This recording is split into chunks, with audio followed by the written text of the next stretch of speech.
শাবনূর সালমান শাহর কানে বা গলায় কামড় দিয়েছে। সালমান শাহ যদি আত্মহত্যা করতো তাহলে যখন স্বামীরা ছিল না ঘরে তখন কেন করলো না?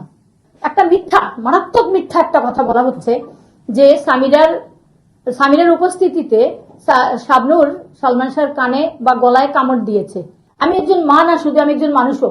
আমি একজন মার্ডার মামলার একজন প্রত্যক্ষদর্শী এবং মার্ডার মামলার আমি দাবি জানাচ্ছি এটার বিচার হোক। আমার ছেলে কিভাবে মারা গেল আমার জানার দরকার, কারণ আমি তো আমার ছেলেকে জানি, আমার ছেলেকে আমি বুঝি।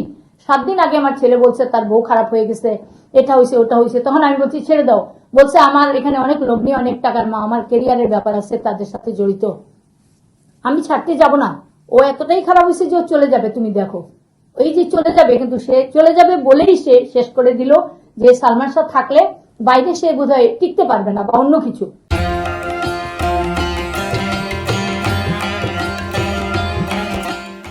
তারা আগের থেকে এই 5 জন আগের দিন আসছে, ওরা সব সাজানো ছিল।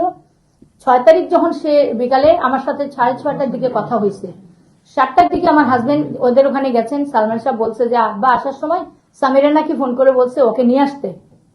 তো এগুলা সাজানো জিনিস হচ্ছে, কিন্তু 4 তারিখ চিটাং থেকে আসছে, এই 3 তারিখ চিটাং থেকে আসছে। সালমান শাহ যদি আত্মহত্যা করতো তাহলে যখন স্বামীরা ছিল না ঘরে তখন কেন করলো না?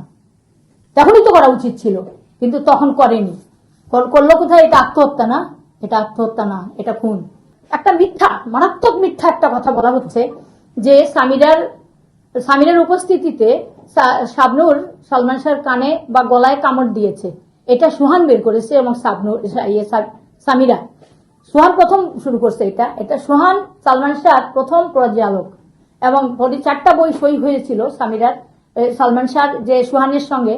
একটা ছবি করার পরে যেমন পরিচালকের সঙ্গে তার দ্বিমত হয়েছে, তাকে কেউ কেয়ার করতো না, টেক কেয়ার করতো না, তেমন গুরুত্ব দেয় নাই তাকে।